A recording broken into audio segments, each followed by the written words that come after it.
વર્ષો પહેલા રક્તપિત્ત નામના રોગે ભરડો લીધો હતો. ત્યારે આ રોગના દર્દીઓને એનો પરિવાર તથા ગ્રામજનો ભેગા મળીને દરિયામાં પધરાવી દેતા અથવા તો જંગલ ઝાડીમાં તરછોડી દેતા. ત્યારે ભગવાન જાણે દેવીદાસ બાપુનું રૂપ લઈને એમની વારે આવ્યા.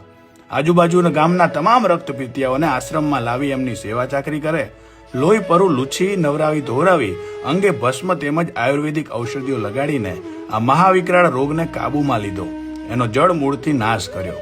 જેમાં એમની સાથે જોડાયા અમરમાં. મૂળ તો દાદુભાઈ રબારી ઉત્તર ગુજરાતના વઢિયાર પંથકમાંથી દુષ્કાળના લીધે સૌરાષ્ટ્રમાં આવીને સ્થાયી થયેલા. એમના પુત્ર પુંજાભાઈ પરમાર શાખના રબારી તથા સાજણભાઈ હજાણા શાખના રબારીના ઘરે સંતોના આશીર્વાદથી દેવીદાસ બાપુનો જન્મ થયેલો. આ પરબની જગ્યા છે એક મહાભારત યુગની છે, જ્યાં સરભંગ ઋષિનો આશ્રમ હતો અને એ વખતથી આ ધૂણો ચેતન છે. 35 વર્ષની ઉંમરે દેવીદાસ બાપુએ સંસારનો ત્યાગ કર્યો અને આ જગ્યાએ આવીને વસેલા. મૂંગા પશુ પક્ષીઓને સેવા કરવી, ગરીબ ગરબાની સેવા કરવી એ એમની મુખ્ય પ્રવૃત્તિ હતી.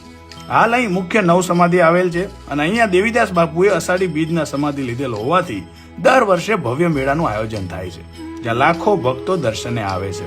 બિરદ અપના પાળતલ પૂરણ કરત સબ આસ, અને જાકો જગ में કોઈ નહીં, તાકો દેવીદાસ, તાકો દેવીદાસ.